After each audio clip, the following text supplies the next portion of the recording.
बिस्मिल्लाहिर्रहमानिर्रहीम। अस्सलाम वालेकुम। कैसे हैं आप सब? आई होप कि आप सब ठीक होंगे।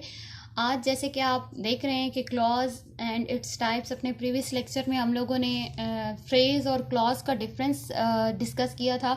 तो अब नेक्स्ट लेक्चर्स में हम लोग क्लॉज को डिस्कस करेंगे, क्लॉज की टाइप्स को डिस्कस करेंगे और फ्रेज की टाइप्स को, और उनकी टाइप्स की अगर कोई टाइप्स हैं तो उनको डिस्कस करेंगे। तो आज जो है वो हम लोग क्लॉज और उसकी टाइप्स को डिस्कस करने जा रहे हैं। क्लॉज को हम लोगों ने लास्ट लेक्चर में डिस्कस किया था कि क्लॉज क्या होता है। वो कम्बिनेशन होता है वर्ड्स का जो एक सेंटेंस स्ट्रक्चर को फॉलो करता है और एक फुल सेंटेंस की फॉर्म में होता है। बाज़ क्लॉजेज ऐसे होते हैं जो इटसेल्फ एक सेंटेंस बना लेते हैं और उनके लिए किसी और सेंटेंस की ज़रूरत नहीं होती, और कुछ क्लॉजेज ऐसे होते हैं जिनके लिए आगे किसी न किसी और क्लॉज की ज़रूरत होती है ताकि वो अपना मीनिंग पूरा दे सकें। बहरहाल, चाहे वो मीनिंग दे सकें या ना दे सकें, वो एक प्रॉपर सेंटेंस स्ट्रक्चर को फॉलो करते हैं। उनमें सब्जेक्ट मौजूद होता है और वर्ब मौजूद होता है।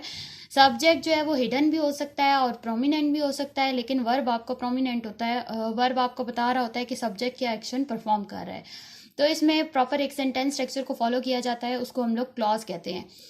और आगे इसकी टाइप्स को डिस्कस कर लेते हैं।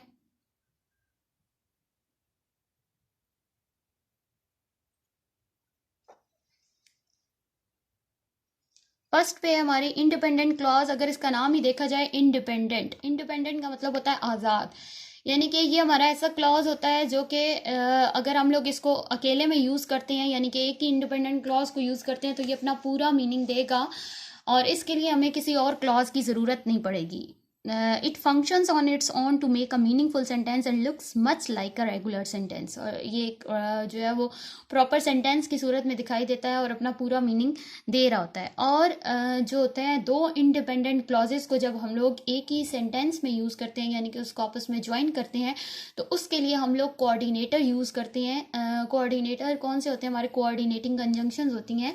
ये हम लोग अपने लास्ट लेक्चर्स में से, वो जो कंजंक्शन वाला लेक्चर हम लोगों ने किया था, उसमें कंजंक्शन की टाइप्स में हम लोग कोऑर्डिनेटिंग कंजंक्शन को डिस्कस कर चुके हैं।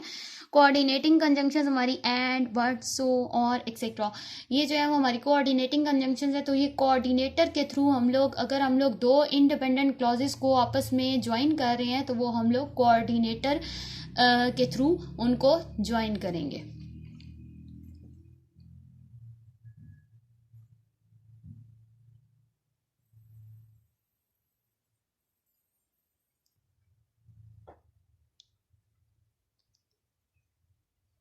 एग्जाम्पल्स जो है वो इंडिपेंडेंट क्लॉज की, he is a wise man. अब ये प्रॉपर एक सेंटेंस स्ट्रक्चर को फॉलो कर रहा है और ये आपका एक क्लॉज है। आई लाइक हिम, ये भी एक क्लॉज है, यानी कि सिंपल सेंटेंसेस की सूरत में है ये। अब आगे हम लोग अगर देखें कि दो इंडिपेंडेंट क्लॉजेस कैसे ज्वाइन हुए हैं और वो कैसे इंडिपेंडेंट क्लॉजेस हैं, जिस तरह ये देखें, I want to buy a phone. अगर हम लोग but I don't have enough money, अगर हम लोग अलग से इन दोनों क्लॉजेस को लिखें, बट आपका कोऑर्डिनेटर है जो आपके दो इंडिपेंडेंट क्लॉजेस को जोड़ है, अगर इन दोनों सेंटेंसेस को हम लोग अलग अलग भी लिखेंगे तो ये अपना पूरा मीनिंग देंगे। इसके लिए हमें एक और सेंटेंस की ज़रूरत नहीं पड़ेगी। I want to buy a phone, ये आपका इंडिपेंडेंट क्लॉज है। नेक्स्ट पे I don't have enough money, तो ये भी आपका एक पूरा सेंटेंस स्ट्रक्चर को फॉलो कर रहा है, क्लॉज है, एक इंडिपेंडेंट क्लॉज अपना पूरा मतलब दे रहा है। यानी कि इसने ऐसा कोई मीनिंग नहीं दिया कि जिसकी वजह से हमें ये ज़रूरत पेश आए कि आगे एक सेंटेंस लिखेंगे तो ये अपना मीनिंग कंप्लीट करेगा। देन नेक्स्ट एग्जांपल में, he went to London and visited the Lord's. तो अगर हम लोग इन दोनों सेंटेंसेस को देखें, he went to London, he visited the Lord's, तो ये आपका, अब क्योंकि एक अगर प्रोनाउन सेम प्रोनाउन है, तो वो दो अगर सेंटेंसेस हैं ज्वाइन हुए हैं आपस में, तो एक ही आपका सिंगल आपका प्रोनाउन यूज होगा। उसके लिए अलग अलग आप ऐसे नहीं कर सकते कि he went to London, he visited the Lord's, तो आप इस तरह नहीं कर सकते, वो आप सेम कर देते हैं, प्रोनाउन सेम कर देते हैं। He went to London and visited the Lord's, आपके दो एक जैसे कॉन्सेप्ट थे, तो आपने एंड लगा के उनको ज्वाइन किया और आपको प्रोनाउन स्टार्ट में आ गया। तो ये आपके दो इंडिपेंडेंट क्लॉजेज हैं। अगर आप इनको अकेले अकेले भी यूज़ करते हैं तो ये अपना पूरा मतलब देंगे। इनके लिए आपको किसी और सेंटेंस की ज़रूरत नहीं पड़ेगी। He went to London, he visited the Lord's. तो इंडिपेंडेंट क्लॉज आपका वो होता है जो आपका इट सेल्फ स्टैंड कर सकता है और उसके लिए आपको दूसरे सेंटेंस की ज़रूरत नहीं पड़ती।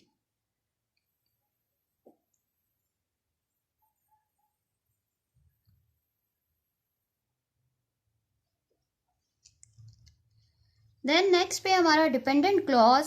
Dependent clause can not function on its own because it leaves an idea और थॉट अनफिनिश्ड। ये आपका अकेले वर्क नहीं कर सकता क्योंकि आपका कोई ना कोई आइडिया या ऐसा थॉट होता है जो आप ये अनफिनिश छोड़ देता है, यानी कि जिसको कंप्लीट करने के लिए उसका एक कंप्लीट आइडिया लेने के लिए हमें अगले सेंटेंस की ज़रूरत पड़ती है। और ये आपका हमेशा उससे शुरू होता है, सब ऑर्डिनेटर से शुरू होता है। सब ऑर्डिनेटर में अब आपका रिलेटिव प्रोनाउन भी आ जाएगा, सब ऑर्डिनेटिंग कंजंक्शन आ जाएगा। तो ये रिलेटिव प्रोनाउन हम लोग प्रोनाउन वाले लेक्चर में डिस्कस कर चुके हैं, प्रोनाउन एंड इट्स टाइप्स। और सब ऑर्डिनेटिंग कंजंक्शन वाले लेक्चर में हम लोग डिस्कस कर सकते हैं, वहाँ से आप डिटेल में इनको समझ सकते हैं। देन इसमें आपका जो डिपेंडेंट क्लॉज होता है उसके स्टार्ट में आपका रिलेटिव प्रोनाउन होना ज़रूरी है या आपका सबऑर्डिनेटिंग कंजंक्शन यानी कि कोई सा भी सबऑर्डिनेटर होना ज़रूरी है।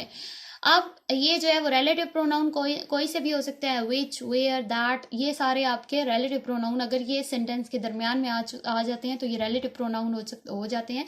ये हमने प्रोनाउन के लेक्चर में डिटेल में डिस्कस किया था।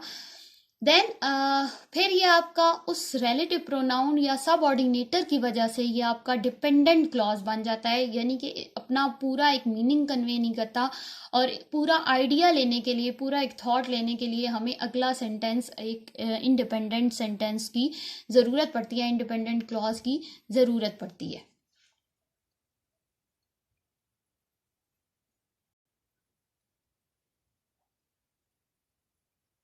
एग्जाम्पल चेक कर लेते हैं, जैसे I know the man who stole the watch. अब यहाँ पे आपका who stole the watch, I know the man, ये आपका इंडिपेंडेंट क्लॉज है, लेकिन आपका हु स्टोल द वॉच आपका डिपेंडेंट क्लॉज है। ये अकेले आप अगर अकेले लिखते हैं हु स्टोल द वॉच तो ये आपका अकेले जो है वो इट्स सेल्फ स्टैंड नहीं कर सकेगा क्योंकि ये मीनिंग नहीं दे रहा। जब तक इसके कंप्लीट आइडिया लेने के लिए हमें पिछले सेंटेंस की ज़रूरत पड़ेगी। आई नो द मैन, मैं उस आदमी को जानता हूँ जिसने घड़ी चुराई। अब जिसने घड़ी चुराई क्या, तो उसके लिए आपको पिछले सेंटेंस की ज़रूरत पड़ेगी। ही bought a car which was too expensive. अब विच वॉज टू एक्सपेंसिव, ये आपका विच जो है ये आपका रिलेटिव प्रोनाउन है। विच वॉज टू एक्सपेंसिव ये आपका रिलेटिव प्रोनाउन से स्टार्ट होके सेंटेंस स्ट्रक्चर को उसने फॉलो किया, तो ये आपका सबऑर्डिनेटिंग क्लॉज आ गया। इसको हम लोग, इसका दूसरा नाम जो है सबऑर्डिनेटिंग क्लॉज भी है, या डिपेंडेंट क्लॉज आपका आ गया विच वॉज टू एक्सपेंसिव। और पीछे जो है वो आपका इंडिपेंडेंट क्लॉज है, he bought a car. Then next पे I know that he can not do it. अब that he can not do it आप सिंगल लाइन लिखेंगे तो ये अपना पूरा थॉट या अपना पूरा आइडिया नहीं देगा, और इस आइडिया को कंप्लीट करने के लिए हमें एक और क्लॉज की ज़रूरत होगी, तो ये आपका डिपेंडेंट क्लॉज हुआ। इसी तरह नेक्स्ट पे he does not know where he was born. अब यहाँ पे वेयर ही वॉज बर्न आपका डिपेंडेंट क्लॉज है जो कि किसी और सेंटेंस पे, किसी और क्लॉज पे डिपेंड कर रहा है अपना फुल थॉट, फुल आइडिया देने के लिए। तो इन शॉर्ट इंडिपेंडेंट क्लॉज जो कि अपना एक फुल थॉट देता है उसके लिए आपको दूसरे सेंटेंस की ज़रूरत नहीं होती, और डिपेंडेंट क्लॉज आपका जो कि दूसरे आइडिया पे डिपेंड कर रहा होता है। और जब दो इंडिपेंडेंट क्लॉज को आप ज्वाइन करते हैं तो आप कोऑर्डिनेटर के थ्रू करते हैं, और दो डिपेंडेंट क्लॉजेस को जब आप ज्वाइन करते हैं तो वो आप सब ऑर्डिनेटर के थ्रू करते हैं। तो ये इसके दो मेन आइडियाज़ हैं जो दोनों में मेन डिफरेंसेस हैं।